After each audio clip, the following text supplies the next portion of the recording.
Alright, before I get into the next lesson, just want to preface this by saying I gotta bust the mic out for this one. I gotta use my big boy words to explain here. Let me show you my mic real quick. It's really nice. It's HyperX little stick mic. It's got a little pop filter on it. Here, listen to this. Like, it's really good at compressing audio. You listen to that shit? Man, it's really high quality mic. It's a favorite of mine. But let's get back to the lesson. Rat culture. A Tarkov phenomenon that can't quite be put into words, but rather observed as a playstyle adopted by what we call rats. Rat culture has taken Tarkov by storm and can widely be seen as a plague throughout the game. If you look back at great philosophers such as General Sam, who described a rat as doing whatever it takes to make a quick buck, we can paint a clearer picture of what a rat is. I don't follow this school of thought, however. I believe there are two branches. I believe there are two types of rats in this world. When we think of a rat, we think of New York and San Francisco. One definition for a rat is a person regarded as despicable, especially a man who has been deceitful or disloyal. There are many people out there who base their whole identity on being a rat. If we take a look at this gentleman here, we can see some rat behavior being exhibited. That right there is how most Tarkov players perceive rats. Generally speaking, rats have other players do the hard work for them, but I fall into a different category.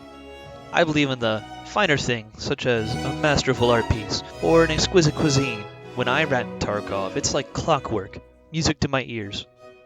When I take the sides up of a 5.7 and sell them separately, I can hear violins sing. When I sell only one unit of sugar instead of 70, I can hear the bellowing of the choir. Instead of having other players do all the work for me, I have the game do all the work. My rat is a work smarter, not harder type of rat. But we must always innovate to stay ahead of the curve in Tarkov.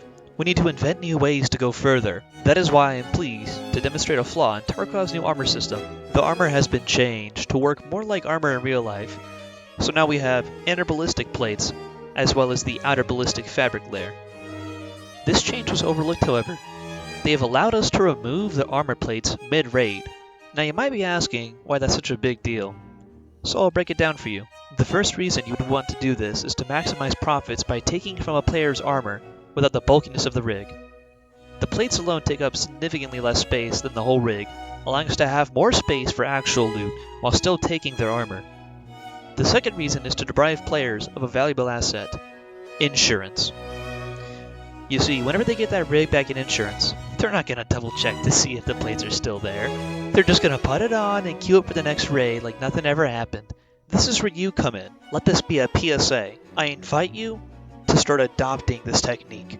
If we can start getting enough people to do this, then it'll eventually be where everybody playing the game will have maybe 1 or 2 PMCs in their raid that brought armor with no plates. And you see, this is what I mean by getting ahead of the curve and innovating new ways to go further.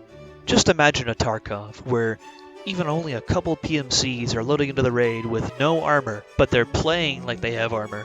If everybody starts adopting this technique and we can share this with as many people as possible, I really believe that we'll see a change. Also, if you stuck around this long, here's a little tip for you. Why don't you start putting some of that level 5 and level 4 armor into those little piss rigs like cuirassas and press vests. Guaranteed to get them back every time.